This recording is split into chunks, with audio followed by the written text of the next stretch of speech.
BA part second Sanskrit प्रथम प्रश्न पत्र अभिज्ञान शाकुंतलम प्रथम अंक 11 से 15 पद्य। मैं डॉक्टर मनीषा गोदारा, सह आचार्य संस्कृत, राजकीय बांगड़ महाविद्यालय डीडवाना। अभिज्ञान शाकुंतलम के प्रथम अंक का 11वां पद्य। जन्म यस्य पुरोर्वंशे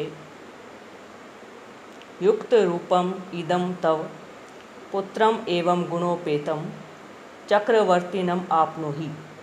प्रसंग प्रस्तुत पद्य अभिज्ञान शाकुंतलम के प्रथम अंक से उद्धृत है।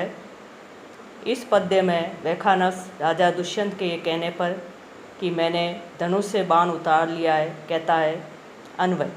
यस्य पुरोर्वंशे जन्म तव इदम युक्त रूपम एवं गुणोपेतम चक्रवर्तीनम पुत्रम आपनुहि। अनुवाद।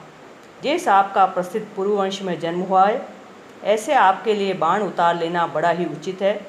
आप इसी प्रकार के गुणों से युक्त चक्रवर्ती पुत्र को प्राप्त करो। व्याख्या।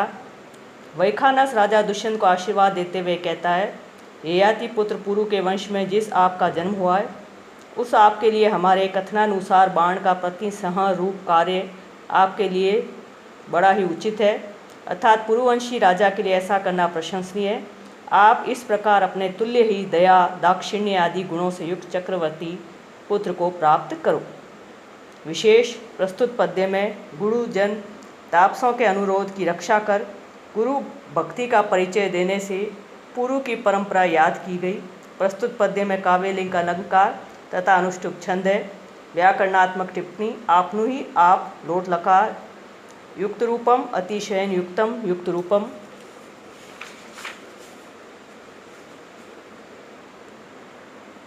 12वां पद्य है। रम्या तपोधनानां प्रतिहत विघ्ना क्रिया सम अवलोक्य ज्ञायसी कियद भुजो में रक्षति मौर्वी कीर्णाक इति।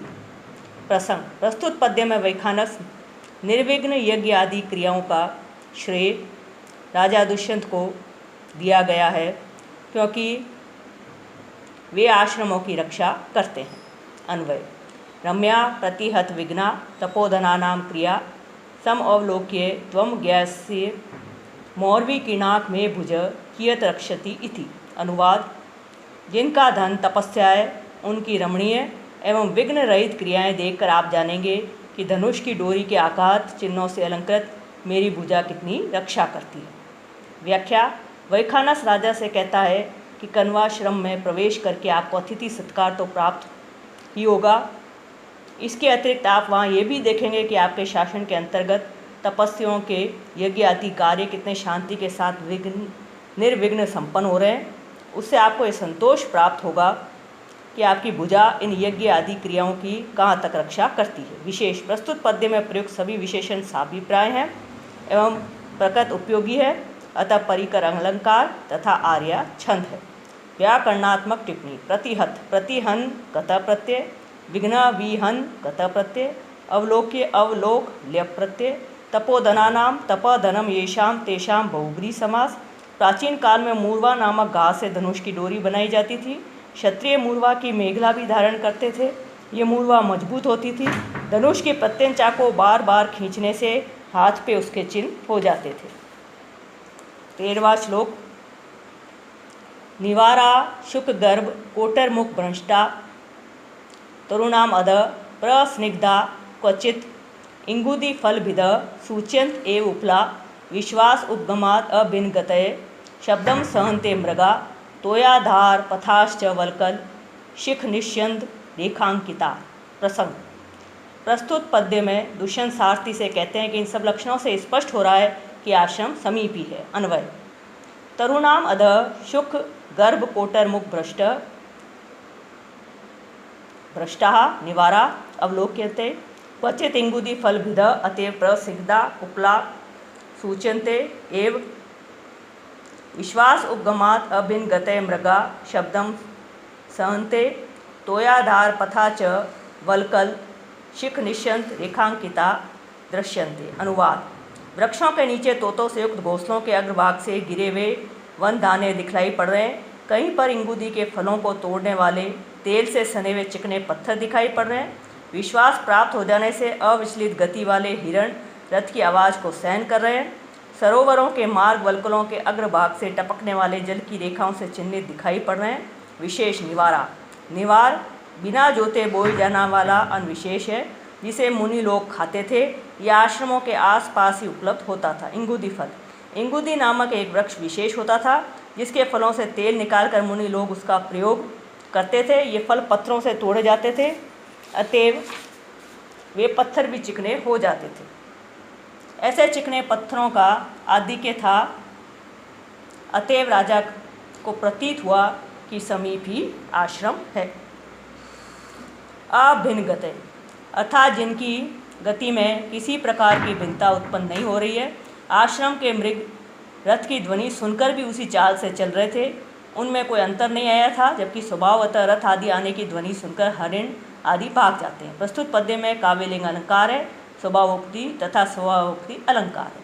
शार्दुल विकीड़ित छंद है। व्याकरणात्मक टिप्पणी भ्रष्टा भ्रश कत प्रति, प्रस्निग्धा प्रस्निग्ध कत प्रति, फलभिद्ध फलभिद क्विप, अभिन्न अभिद कत प्रति, गति गम तिन, आधार आधरी घन प्रत्यय, निष्यंद निशंद घन प्रत्यय, अंकित अंक त प्रत्यय। 14वां श्लोक। शांतम इदम आश्रम पदम स्फुरति च बाहु कुतम कुतः फलम ये अस्य अथवा भवितव्यानाम द्वारानि भवन्ति सर्वत्र। प्रस्तुत पद्य में राजा दुष्यंत अपने मन में विचार करता है कि यह आश्रम स्थान है, यहाँ श्रृंगार प्रधान लोगों का क्या काम। अन्वय, इदम आश्रम पदम शांतम बाहु च स्फुरति ये अस्य फलम कुतः अथवा भवितव्यानाम द्वारानि भवन्ति सर्वत्र। अनुवाद, यह आश्रम स्थान पूर्ण शांत है और मेरी दाहिनी भुजा फड़क रही है, यहाँ इसका फल कैसे प्राप्त हो सकता है, अर्थात नहीं मिल सकता है, अथवा अवश्यंभावी बातों के लिए सर्वत्र ही द्वार होते हैं। विशेष अथवा भवितव्यानाम द्वारानि भवन्ति सर्वत्र, यह एक सुक्ति है जिसका अर्थ है होनार के लिए सर्वत्र द्वार हो जाते हैं, अर्थात जो घटना होनी होती है वह होकर के रहती है। राजा विचार करता है कि भले ये आश्रम शांत है तथा यहाँ दाहिनी भुजा फड़कने का लाभ वधु की प्राप्ति होना असंभव सा प्रतीत होता है, परंतु उसके मन में द्वितीय विचार आता है कि होनार को कोई टाल नहीं सकता, अवश्यंभाविनी घटनाएं होकर ही रहती हैं। प्रस्तुत पद्य में अर्थान्यास अलंकार है तथा आर्या छंद। 15वां श्लोक। शुद्धान दुर्लभम ईदम वपु आश्रम वासिनो यदि जनस्य दूरीकृता खलु गुणै उद्यान लता वन लता भी। प्रस्तुत पद्य कालिदास रचित अभिज्ञान शाकुंतलम के प्रथम अंक से उद्धृत है। प्रस्तुत पद्य में राजा दुष्यंत तपस्वी कन्याओं की सुंदरता को देखकर मन में विचार करता है। अन्वय, आश्रम वासिन जनस्य यदि शुद्धान दुर्बलम इदम वपु अस्ति तर्हि खलु उद्यान लता वन लता भी गुणै दूरी कृता।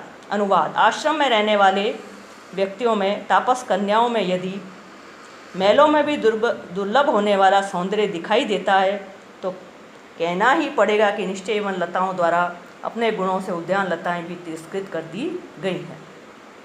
व्याख्या, राजा तपोवन की कन्याओं के सौंदर्य को देखकर मन में विचार करता है कि ऐसा शारीरिक सौंदर्य तो राजाओं के अंतःपुर में भी दुर्लभ है, जहाँ पर कि सुंदर से सुंदर स्वास्थ्य एवं सौंदर्यवर्धक भोज्य पदार्थ उपलब्ध होते हैं तथा श्रृंगार प्रसाधन के सभी साधन उपलब्ध होते हैं। अतः राजमहल में रहने वाली स्त्रियां वनवासिनी स्त्रियों की अपेक्षा अधिक सौंदर्यशालिनी होनी चाहिए, क्योंकि वन में न तो प्रसाधन के साधन उपलब्ध हैं, न ही अन्य सुख सुविधाएं उपलब्ध होती हैं, परंतु स्थिति भिन्न है। आश्रम में रहने वाली ये कन्याएं उनकी तुलना में कई अधिक सुंदर हैं।